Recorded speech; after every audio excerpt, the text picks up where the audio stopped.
Business. Proper. Hey, walk along on the streets of cobblestone, where once a mighty rivers roll. Oh, the times have changed, his streets remain the same, in the city where the captain still call home. Now I'm on the run for something that I've done, for my rusty anchor in a harbor. Let's just say I got to get away from a girl with love.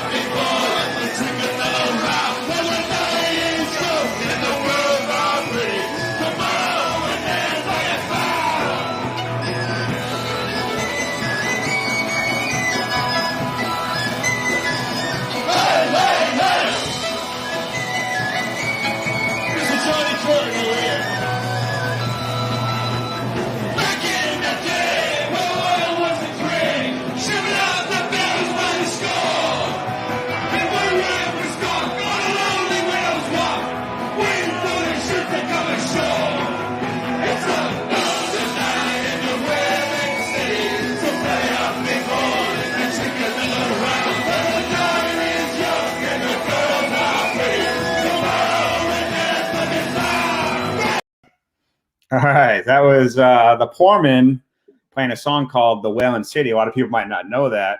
They used to play that a lot around downtown, but pre-COVID. So I figured I'd put that out there, get people tuned in. People don't know that we have an anthem in New Bedford, and that's it, "The Whaling City" by the Poorman. You probably see those guys around downtown a lot. So how you doing, AJ? I'm doing good, Mike. How you doing? I'm doing good. So if people don't know, we're gonna do this every week. Me and AJ, eventually other guests we're gonna bring in here. If you want to be a guest, send us a message. And AJ's eventually gonna take over this show and bring in some guests. And it's all New Bedford. And some things that we used to do, it's hard getting used to. You saw me today. I finally got a haircut.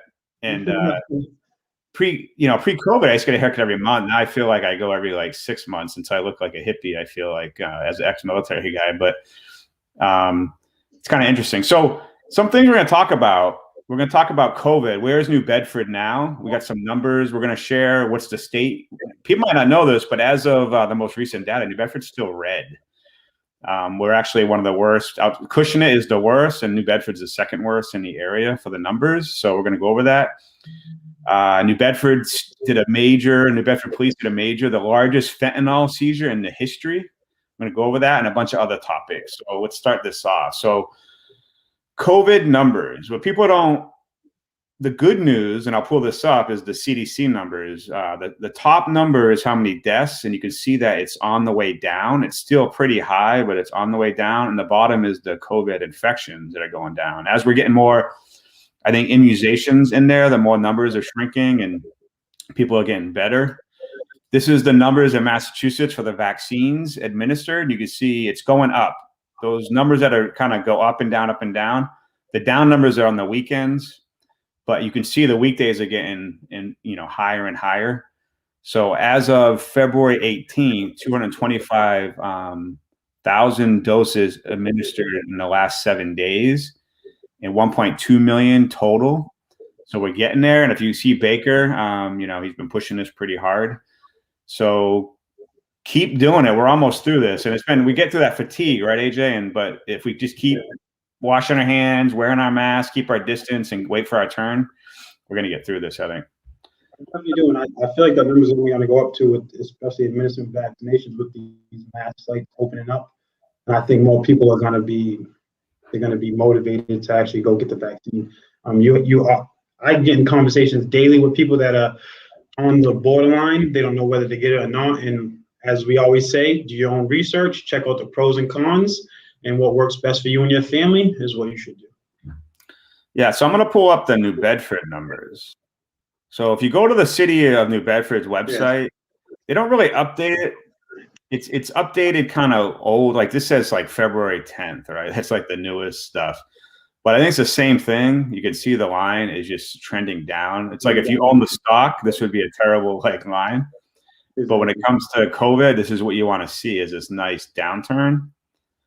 Hospitalizations at St. Luke's Again, this is February 15th, so it looks like they actually, not really on a downtrend on that.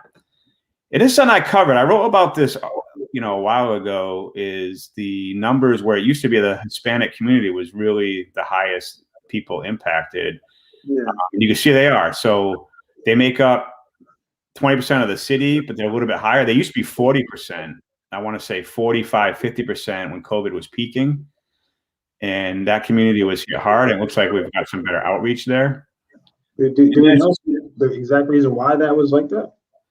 Yeah.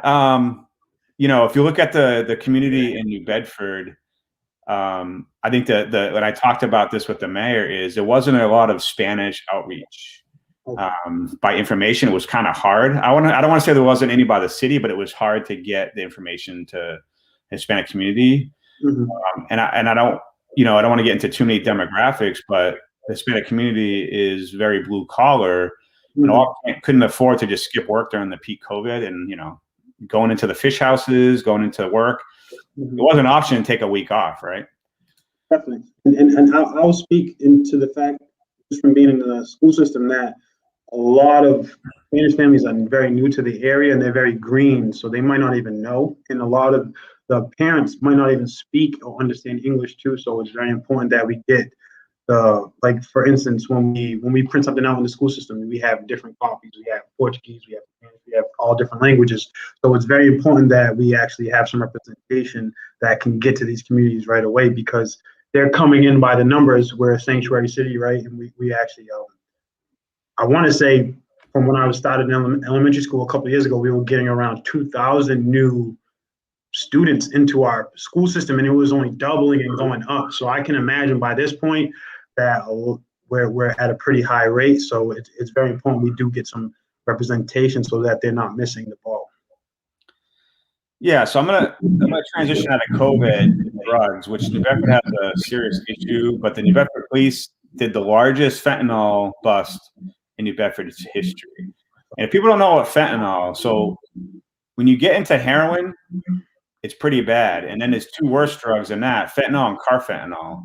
And I'm going to show a photo of what the police will tell you what it takes to overdose someone.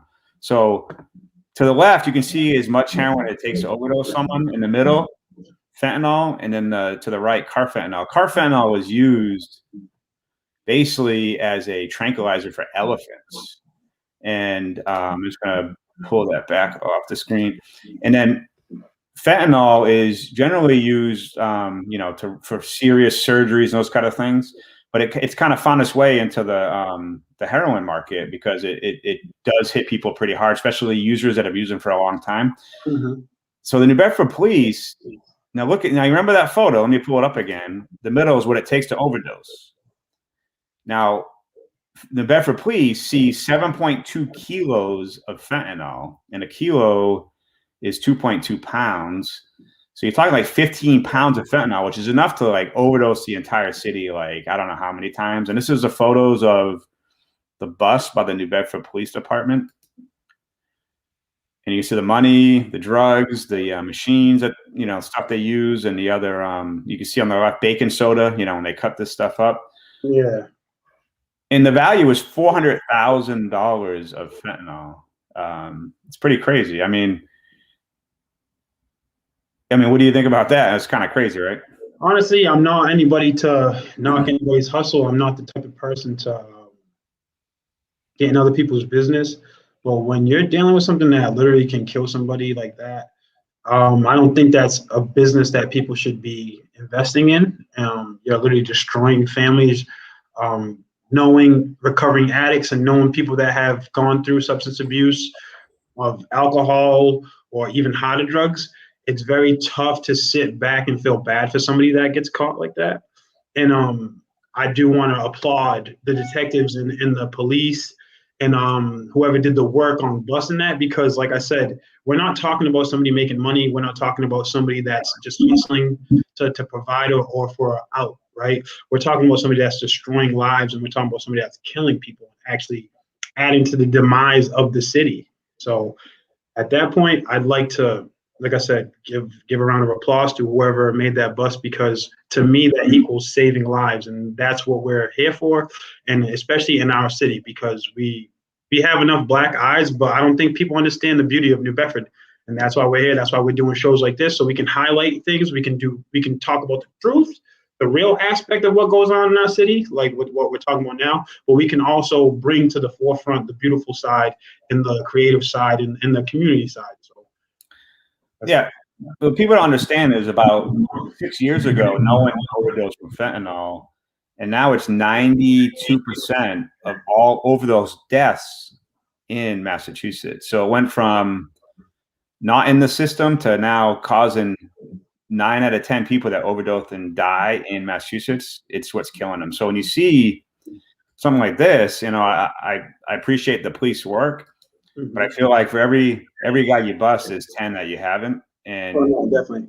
You take this off the street and all it does is sometimes raise the prices. So it's kind of like it's a double-edged sword. Until people stop using, our consumption, our demand is why it's, even there. Yeah. So I think getting our kids to not use it, getting the young, folks to do other things like sports and, studying and just, I don't know, it's tough.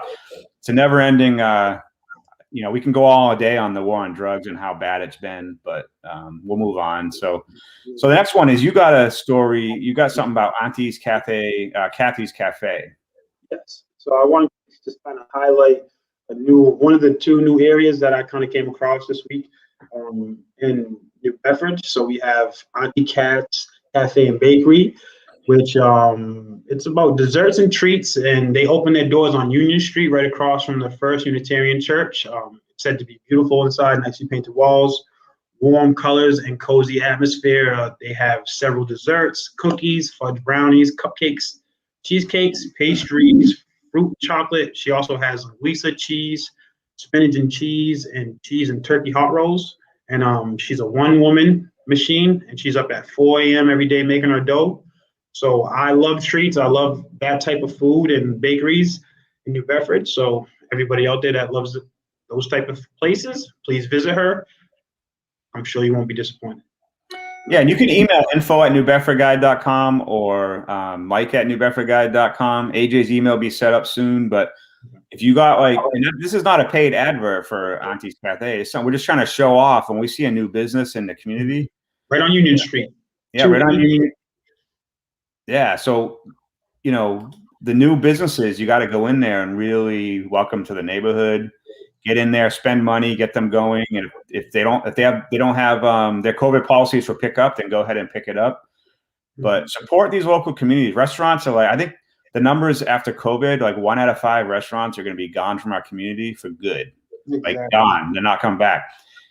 And if you don't support the ones that are trying to come back or struggling, they're going to go away, and you're going to have all these chain restaurants in our communities. So, and that money, people don't understand that when you buy local, most of the money stays local. When you go to a No Problemo over Taco Bell, most of that money stays in the community. When you go to when you spend at Taco Bell, it heads to corporate headquarters in Los Angeles, something like that. So I'm a big advocate for. A lot of guys have that buy local bumper sticker while they're shopping at Starbucks, but exactly. I'd rather go to a local cafe like this and support them. So make sure you're doing that, guys.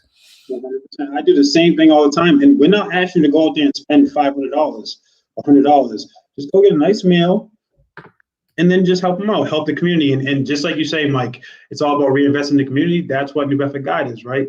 Come do ads with us, we reinvest back in the community. So keep that in mind, right? It's all about reinvesting. Yep. And the next story, we're going to get away from some of the negativity in New Bedford. We're going to go to something that's a state level issue. And if people haven't seen yet, our Massachusetts legislators are working a bill right now. It's called a transportation bill to 50% increase the tax that we pay on our gas. So, all right. So I can't stress enough. I want to put this in the comments, because if we just take this and just allow it to happen, then they just keep doing it. Now, these are the guys, which I'm going to show you, that got 50 to 70% pay raises a few years ago. They got another 6% pay raise this year. They're making a ton of money, and they have full-time jobs, and they're raising taxes to it's they say it's always a good cause, and maybe it is, and sometimes they'll tell you it's temporary, it almost never is temporary. Never. And people need to pay attention and that's something we're going to bring on this and hold these people responsible. Now, I'm going to pull this up, and it's not necessarily, let me just open this here. It's not necessarily our legislators in New Bedford that are actually pushing this, but they will vote on it. So you have to talk to them and tell them if you don't like it, then you need to tell them. All right. So here's the article. I put our local, legislators on there, that these are the guys that they're not actually co-sponsoring this, but they actually will vote on this. So you need to let them know if you don't want this, because I don't know. What do you think, man? You ready to pay more money on gas? Oh, no, definitely not. No, I've already seen the hike anyway, and people have been complaining about it. And it's more than just a Biden-Trump joke. This is talking about real life, real money, and especially coming out of a pandemic, a lot of people don't have that extra money to just throw at gas. So let's come together once again for a good cause, and let's be vocal and reach out to those people. Actually, he just posted an article, so we can go. Now, honestly, I identified, I think I'm friends with two of those people on Facebook. So a lot of us know these individuals. So reach out, voice your opinion, get active, vote, and do what needs to be done to kind of keep everything where it needs to be so everybody can survive. And the part that really, and excuse my French, pisses me off is, so you'll get a $600 like a stimulus check from the federal government, and then the local legislators will tax you. You end up paying $600 on extra gas tax at the end of the year. Then what the hell did you get that money while they're getting a pay raise? Okay, so I'm going to pull up.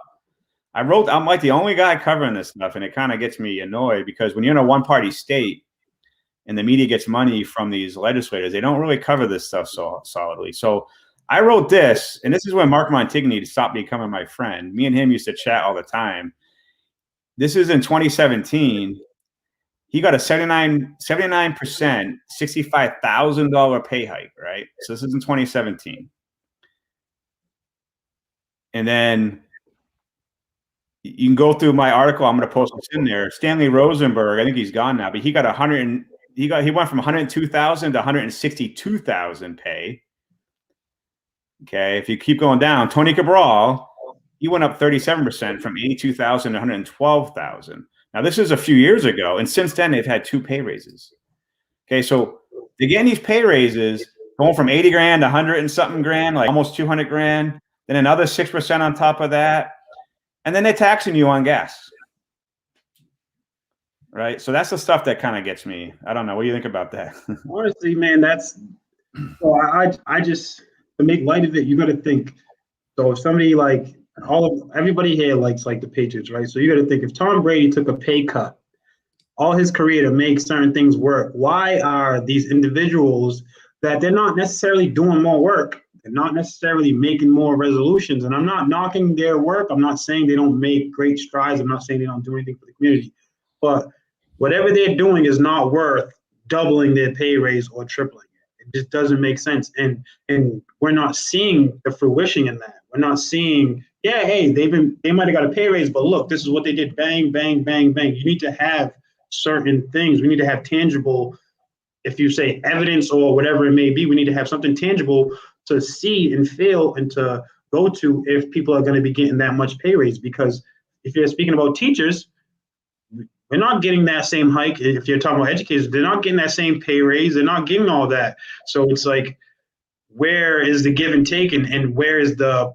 even playing field? Because just because they're doing that doesn't necessarily mean, like I said, they need double the pay rate like that.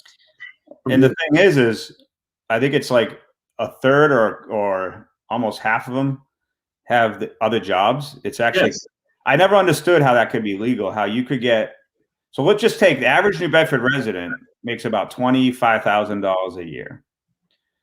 Okay, so these guys are making about 6 times the pay, between 4 to 6 times the pay of an average resident. Is it municipal?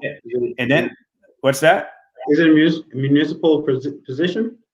No, these are state legislators. These are guys that go up to Beacon Hill. This is not even the city council kind of like things like that. This is the guys, like Montigny Cabral. Yeah. So then it's not required to have they can have a full-time job while they're being a legislator. So they're getting paid full-time money while they're actually, doing part-time work, I really think. And then I give Montigny when he does stuff right.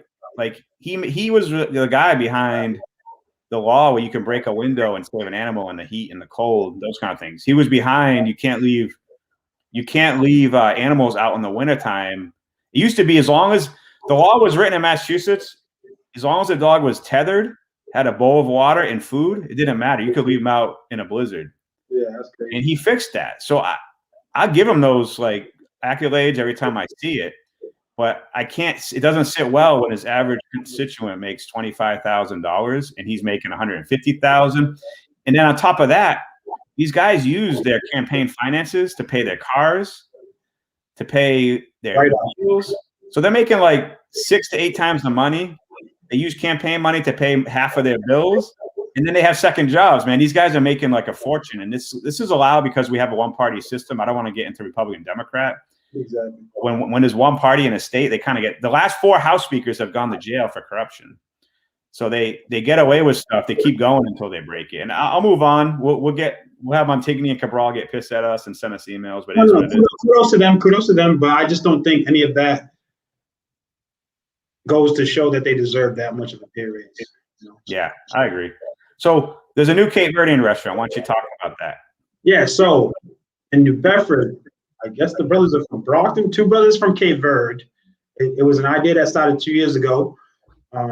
They are bringing food and music to their home of New Bedford this month. So it's Matheus Barbosa and Salo Afonseca. They're opening Mona Lounge Grill on Kushner Avenue, and it used to be Tila's Cafe. So we already have Izzy's in the area. We have Carlos Kitchen, I believe, and now we have Mona's Lounge and Grill. So everybody keep an eye out for that. It's going to be Portuguese, Cape Verdean cuisine.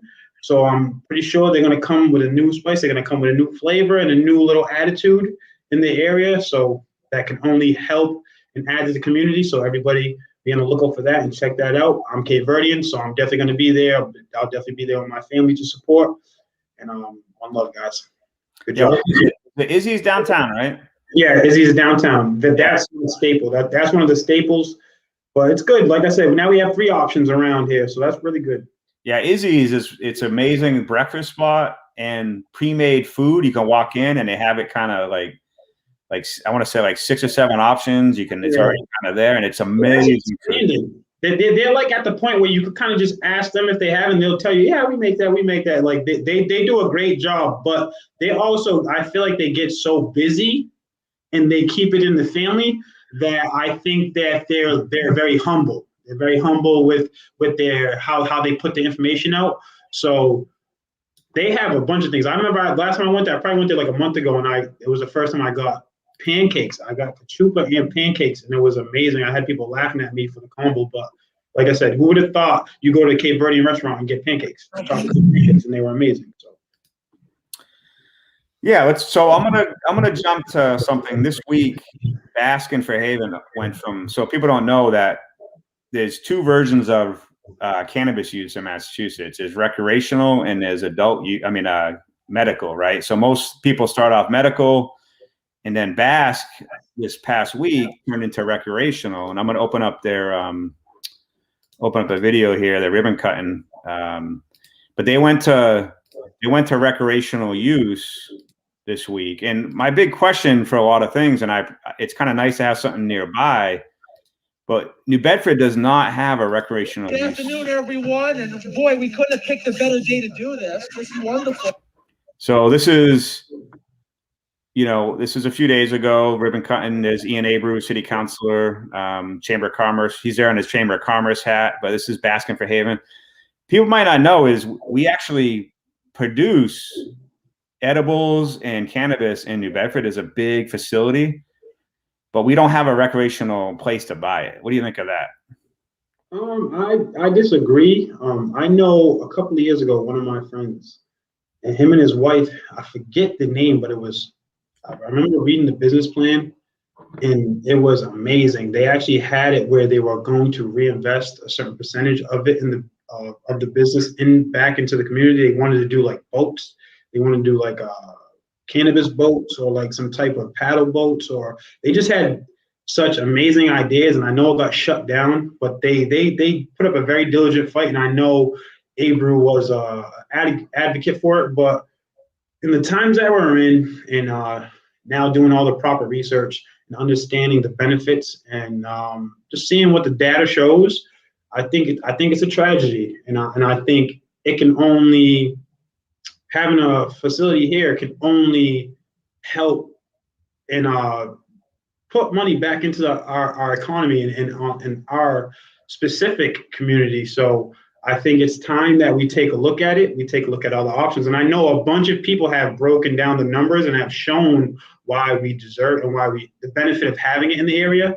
And I think people just have to get over the stigma, because if you drink, if you're doing stuff like that, or all these other drugs that people do, but they don't necessarily show, I think you have to kind of put marijuana or cannabis or whatever you want to call it in its proper perspective and understand that, yeah, sometimes the smell might bother people or whatever it may be, whatever you don't like about it, but there are a lot more benefits and definitely health benefits to it. So let's focus on that. Yeah, and for Haven to have it, and I think it's a good thing, because basically New Bedford residents, I think, had to drive to like Wareham, Fall River, or Somerset, and now Fairhaven offers something that's closer. But I think and it's not a secret that Mayor Mitchell is 100% against opening. He was against the casino, and now he's against the cannabis in New Bedford. So now everyone in New Bedford has to leave and go to another city or town. Mm-hmm. They tried to open. I remember there was a group that was trying to open on Pope's Island at the old strip club. Exactly, that's what I'm talking about. And he squashed that pretty fast. Yeah. From what I understand, they were trying to put a lot of restrictions, like cameras everywhere, background check on everyone. And it was pretty, and the way they sunk it is it was across the street from a park that had the Navigator. Yeah. To me, it was kind of a joke, because it was like they were making it out like some young kids are going to stumble across. Whiskin' Jane? It was at the name Whiskin' Jane? Whiskin' Jane, yeah. Yes, exactly. To me, they acted like kids were playing in a park next door, but it wasn't. No one walks across from that park onto Route 6. Mm-hmm. Yeah. None of these kids are leaving that park and heading across the street and gonna just walk in. If you've ever been to a cannabis location, it's almost impossible to walk in unless you have ID and all these kind of things. Mm-hmm. But I thought they kind of railroaded them out of the area. But I think it's a little disappointing that New Bedford doesn't have a single retailer of cannabis in there, and everyone has to leave the city to go buy it. And we make it in New Bedford. There's a company called MaryMed. Yeah, there's a company called MaryMed, and they produce it. It's a huge facility in New Bedford. I want to go there and take photos and get video, talk to those guys. But they sell wholesale out of the New Bedford, so it heads out packaged into other places. So you have to. So think about this, AJ. If you want an edible that's made in New Bedford, you have to go drive to like Somerset or Fall River to go get it. That's ridiculous. So I think it's kind of funny. I don't know. So let's move on to New Bedford High School football, which just started. You got some details on that.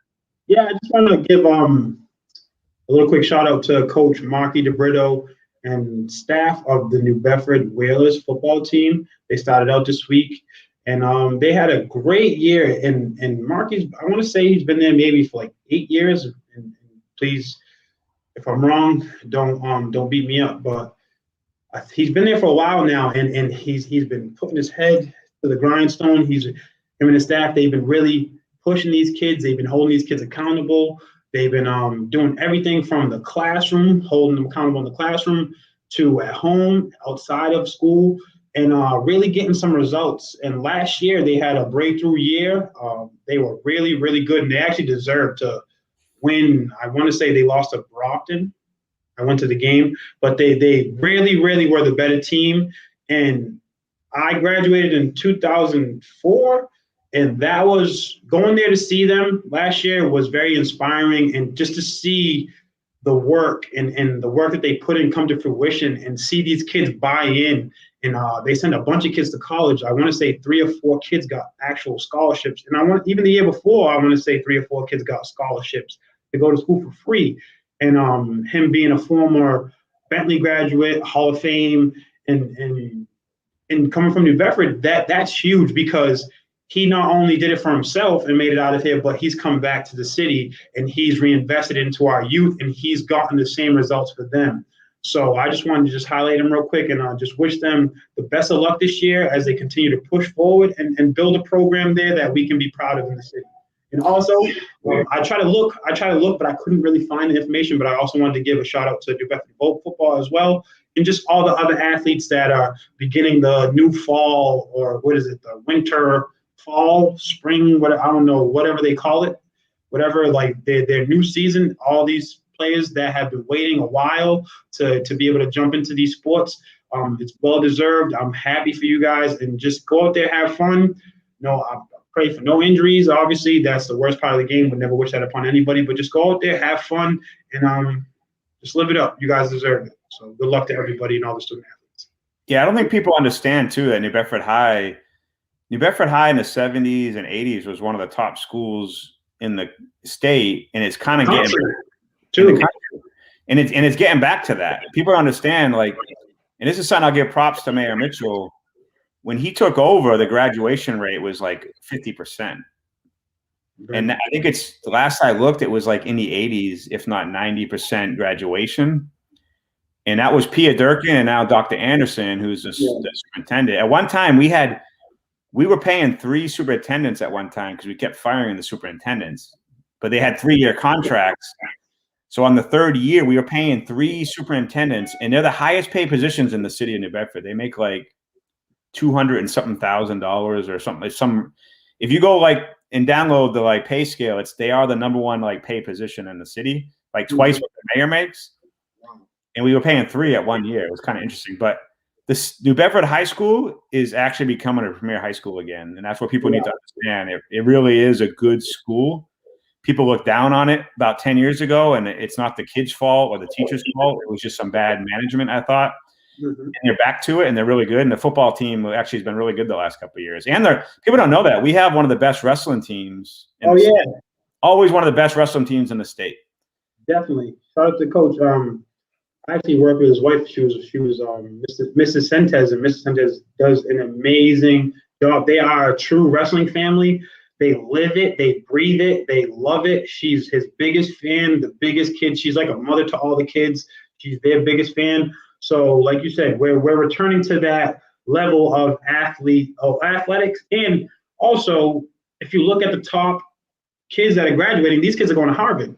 Our valedictorians going to Harvard. We have people going to Holy Cross. We have people going to all these top schools. So, as a former alumni, that I'm very proud and I'm very happy and excited to see the trend and just to see the work and the people that are hired and the people that are involved in it to continue to push this forward, because it's all about the youth, right?